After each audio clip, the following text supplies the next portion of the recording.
I was talking with a client of mine who came in not so long ago. They had slipped and fallen at one of the local theme parks here in Orlando, Florida. The question that they had asked me was, what is the value of this type of case? What compensation should I expect to get for the injuries that I've sustained in this case? So I advised my client that it really depends. It depends on several different factors. But for the most part, one of the most important factors that it does depend on is the severity and the nature of your injury. If it is a mild injury, your case may be less valuable, but at the end of the day, we're more worried about your health and whether you are able to function as opposed to the actual value in terms of monetary compensation that you can get. So many of our clients who are less injured are fine with that type of valuation. They understand that their injuries may not be as severe as others.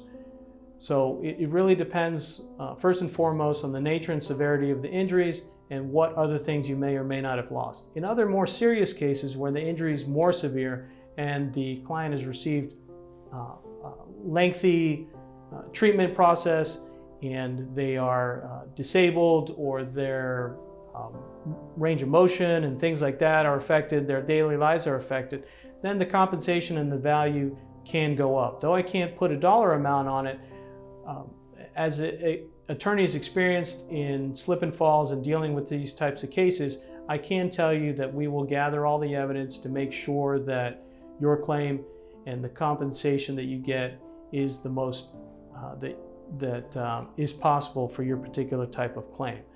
So we have medical costs, we have the nature of the injury, and we also have other items such as pain and suffering or the loss of enjoyment of life that we can use to come up with a valuation in your case. Again, all of these things depend on the particular and unique facts and circumstances of your case.